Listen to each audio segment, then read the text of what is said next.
Hello friends, income tax के cases की series में आज जो इशू हम डिस्कस करेंगे वो सेक्शन 142 सबसेक्शन 2A के केस में जो इनकम टैक्स डिपार्टमेंट किसी एसएससी की असेसमेंट प्रोसीडिंग्स के दौरान किसी चार्टर्ड अकाउंटेंट से स्पेशल ऑडिट करवाने की पावर डिपार्टमेंट को देता है और स्पेशल ऑडिट के दौरान यदि चार्टर्ड अकाउंटेंट रेवेन्यू से ये रिक्वेस्ट करता है कि ऑडिट को कंप्लीट करने की टाइम की एक्सटेंशन दी जाए, तो ये एक्सटेंशन देने की पावर क्या असेसिंग ऑफिसर के पास है या कमिश्नर के पास है। प्रेजेंट केस इस इशू पर प्रकाश डालता है। प्रेजेंट केस का नाम principal commissioner of income tax versus Soul Space Projects Limited है और ये केस 460 ITR पेज नंबर 642 पर रिपोर्ट हुआ मैटर दिल्ली हाई कोर्ट ने डिसाइड किया और इस केस का जजमेंट 11 दिसंबर 2023 को आया। प्रेजेंट केस में एसएससी के यहां सर्च हुई और सर्च की वजह से एसएससी की सेक्शन 153A की प्रोसीडिंग्स चल रही थी। During the assessment proceedings assessing officer को ऐसा महसूस हुआ कि due to the complexity of the accounts assessee का स्पेशल ऑडिट होना चाहिए जो कि असेसमेंट प्रोसीडिंग्स में मदद करेगा। एसएससी को शोकॉज नोटिस भेजा गया कि आपका स्पेशल ऑडिट क्यों ना कराया जाए। एसएससी ने अपने सबमिशंस दिए,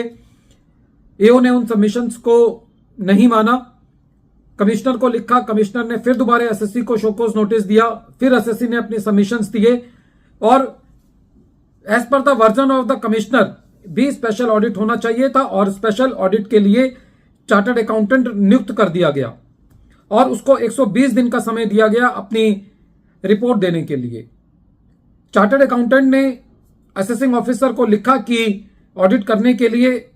60 दिन का और टाइम उसको मिलना चाहिए। असेसिंग ऑफिसर ने कमिश्नर को रिकमेंडेशन भेजा और रिकमेंडेशन भेजने के बाद कमिश्नर ने ऑडिट कंप्लीट करने के लिए सेक्शन 142 सबसेक्शन 2A के अंदर अप्रूवल दे दिया और इस अप्रूवल के बिना पर चार्टर्ड अकाउंटेंट ने अपना ऑडिट कंप्लीट किया।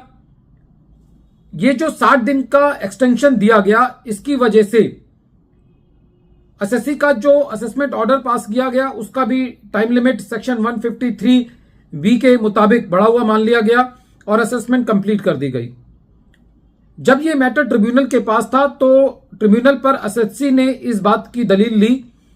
कि प्रेजेंट केस में जो टाइम के एक्सटेंशन की पावर थी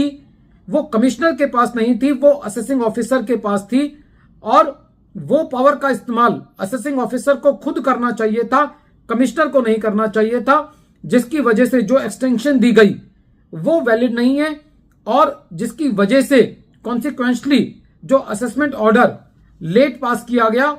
वो भी टाइम बार है। जब ट्रिब्यूनल ने पूरे मैटर को सुना तो ट्रिब्यूनल का यह कहना था कि सेक्शन 142 सबसेक्शन 2A के मुताबिक जो टाइम एक्सटेंशन की पावर है वो असेसिंग ऑफिसर के पास है, कमिश्नर के पास नहीं है। प्रेजेंट केस में जो असेसिंग ऑफिसर ने कमिश्नर को रिकमेंडेशन बना करके भेजी और उस रिकमेंडेशन के बेसिस पर कमिश्नर ने अप्रूवल दिया, वो अप्रूवल कमिश्नर की बजाय असेसिंग ऑफिसर के द्वारा दिया जाना चाहिए था, जिसकी वजह से वो अप्रूवल इनवैलिड है और जो 60 दिन का एक्सटेंशन का टाइम है वो भी इनवैलिड है और जिसकी वजह से जो असेसमेंट प्रोसीडिंग्स डिले हुई, जो टाइम बार हुई, वो असेसमेंट ऑर्डर भी जो है वो लिमिटेशन पीरियड के बाहर चला गया है और वो असेसमेंट ऑर्डर इनवैलिड है। फ्रेंड्स, इस केस को डिस्कस करने का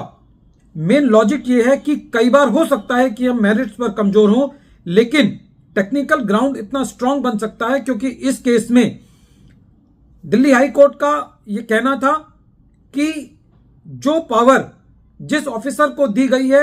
वो पावर वही ऑफिसर उसको इस्तेमाल करेगा, वो पावर डेलीगेबल नहीं होती और जहां पर जो पावर डेलीगेबल नहीं है उस पावर को डेलीगेट नहीं किया जा सकता, चाहे उससे कितनी भी एडमिनिस्ट्रेटिव इनकन्वीनियंस हो। तो प्रेजेंट केस में यदि रेवेन्यू ये प्ली भी लेता है कि जो एडमिनिस्ट्रेटिव इनकन्वीनियंस की वजह से जो अप्रूवल दिया गया वो कमिश्नर ने दिया तो वो दलील भी जो है वो ठीक नहीं है, क्योंकि खाली उन्हीं पावर को डेलीगेट किया जा सकता है जिसको डेलीगेट करने की पावर कानून के अंदर दी गई है। बहरहाल इस केस के अंदर जो एक्सटेंशन दिया गया था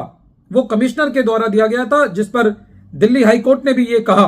कि ये जो एक्सटेंशन दिया जाना चाहिए था वो एओ के द्वारा दिया जाना चाहिए था, और कॉन्सिक्वेंशली जो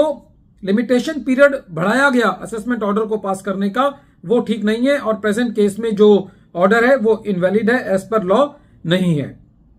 वीडियो के अंत में एक बार फिर मैं केस का नाम रिपीट कर रहा हूं। केस का नाम है principal commissioner of income tax versus Soul Space Projects Limited, और ये केस 460 ITR पेज नंबर 642 पर रिपोर्ट हुआ। मैटर दिल्ली हाई कोर्ट ने डिसाइड किया और इस केस का जजमेंट 11 दिसंबर 2023 को आया। Thank you friends.